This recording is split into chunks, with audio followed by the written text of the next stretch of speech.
Hello everyone, welcome to my channel Nidhi ma'am India 7। आप सब कैसे हैं? आई होप सब अच्छे होंगे। 10th क्लास के एग्ज़ाम चल रहे हैं, 10th और 12th दोनों क्लास के। तो आज मैं जो वीडियो लेके आई हूँ वो 10th क्लास का सामाजिक विज्ञान का लेके आई हूँ। इसमें सामाजिक विज्ञान भी लिखा है।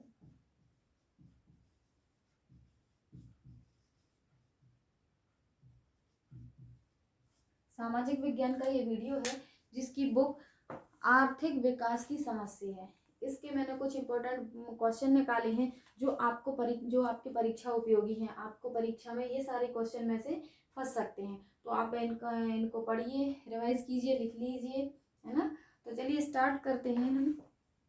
फर्स्ट क्वेश्चन है जैसे प्रति व्यक्ति आय। प्रति व्यक्ति आय किसे कहते हैं? ये क्वेश्चन आपके 2 नंबर 3 नंबर या मतलब आपके क्वेश्चन ये देखने को मिल सकते हैं क्या?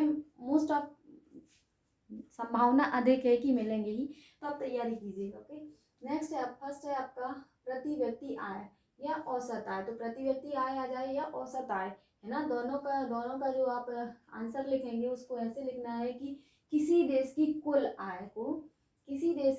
आय को कुल जनसंख्या से विभाजित कर देना, तो हमें क्या मिल जाती है? प्रति व्यक्ति आय निकल आती है। ठीक है, नेक्स्ट है आपका प्राथमिक क्षेत्र।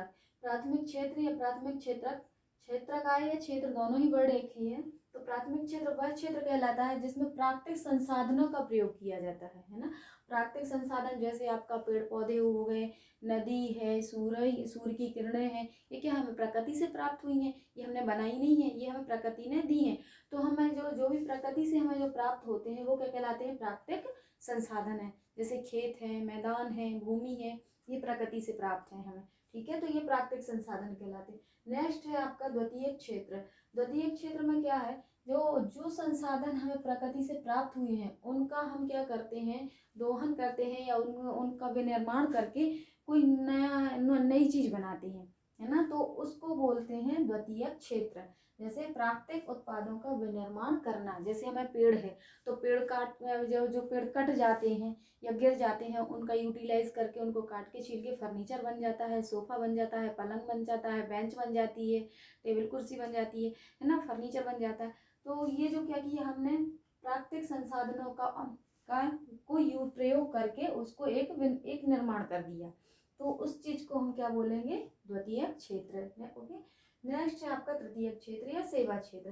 तृतीय क्षेत्र या सेवा क्षेत्र कहा जाता है कि नहीं, कहा नहीं जाता है, ऐसा है ही कि भारत की जो सबसे ज्यादा आय होती है, इनकम होती है, वो तृतीय क्षेत्र से ही होती है। ठीक है, तो तृतीय क्षेत्र या सेवा क्षेत्र इसलिए कहा जाता है क्योंकि जो तृतीय क्षेत्र होता है वो प्राथमिक क्षेत्र और द्वितीय क्षेत्र की मदद करता है, वो हेल्प करता है ना। तो वो सेवा प्रदान करता है। जैसे हमने प्राकृतिक संसाधनों का दोहन करके हमने फर्नीचर बनाया, ओके, या फिर कृषि से हमने खेत में कृषि की और उससे अनाज उत्पादन किया।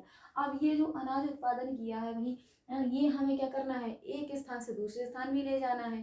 ठीक है, तो हमें परिवहन की आवश्यकता पड़ेगी। उसको भंडार करने के लिए गोदामों की भी जरूरत पड़ेगी, तो भंडारण की व्यवस्था सेवा दी गई, संचार के साधनों की दी गई। अब वो जो आपने उत्पादन किया है वो हम क्या करेंगे? एक स्थान से दूसरे स्थान ले गए तो वहाँ पे हम क्या करेंगे? उसका संचार करेंगे, उसको टेलीविजन के थ्रू, रेडियो के थ्रू या मोबाइल के थ्रू एक दूसरे को सेल करेंगे, आयात निर्यात करेंगे। ठीक है, तो बैंक की सुविधा देती है। जैसे हमें कोई भी लोन लेना है तो बैंक हमें क्या करती है?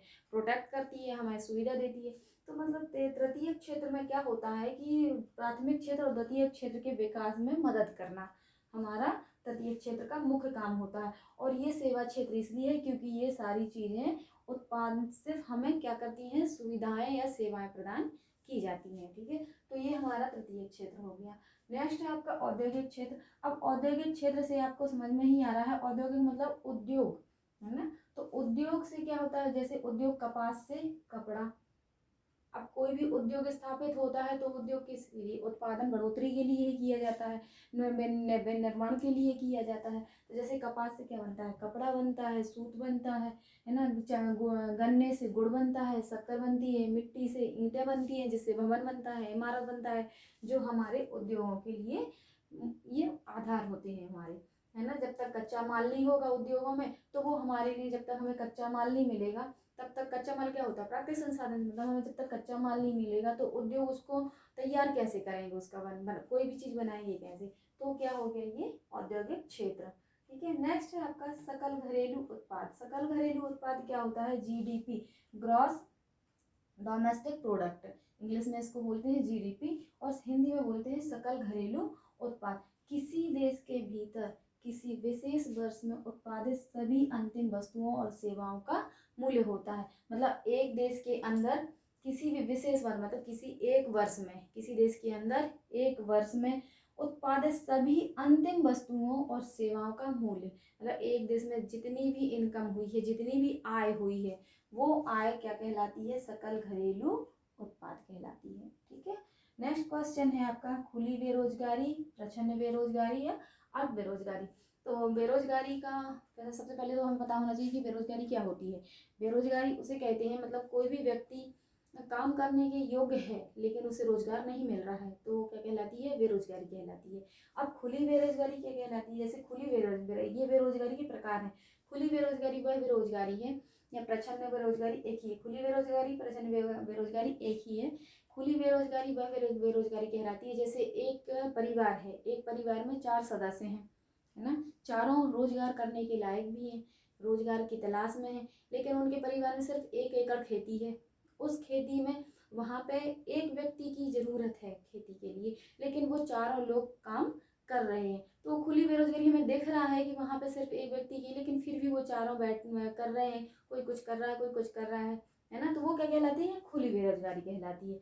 अल्प बेरोजगारी भी कृषि से संबंधित समझ सकते हैं, जैसे अल्प बेरोजगारी मतलब कुछ समय की होती है ना, जैसे कृषि में 4 महीने काम होता है, फिर 2-3 महीने हमको मतलब जैसे रबी की फसल, खरीफ की फसल बो दी, उसके बाद जो जायद की फसल नहीं बोई किसी कभी, तो 2 महीने रेस्ट कर रहे हैं, उनको कोई रोजगार ही नहीं है, तो वो क्या कहलाती, अल्प बेरोजगारी कहलाती। ठीक है, तो बेरोजगारी से डेफिनेटली एक क्वेश्चन तो बनता ही, अब चाहे वो खुली बेरोजगारी से बन जाए या अल्प बेरोजगारी से, प्रश्न कोई सा भी क्वेश्चन आ जाए, आपको बेरोजगारी के बारे में लिखना है।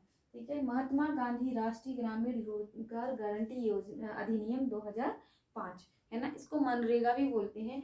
और ये जो गारंटी अधिनियम, रोजगार गारंटी अधिनियम है, 2005 में पारित हुआ था। इसमें सरकार ने एक आदेश निकाला था, एक नियम निकाला था कि जो गरीबी रेखा के अंतर्गत व्यक्ति आते हैं, उन लोगों के लिए 100 दिन का रोजगार देगी सरकार। कितना दिन के, 100 दिन का रोजगार देगी। अगर सरकार या गवर्नमेंट, सरकार ये नहीं दे पाती, उनको रोजगार नहीं दे पाती, तो उसके बदले में वो बेरोजगारी भत्ता देंगे। ठीक है, तो ये सारे क्वेश्चन इंपॉर्टेंट हैं जो आपको क्वेश्चन पेपर में देखने को मिल सकते हैं, इंपॉर्टेंट हैं, तो आप सब अच्छे से पढ़िएगा, इसको लिख लीजिएगा। और ये हमारे सामाजिक विज्ञान का अभी 10th क्लास का फर्स्ट वीडियो है। आशा करती हूँ कि आप सबको वीडियो अच्छा लगा होगा और आपको काफ़ी हेल्पफुल होगा। Thank you.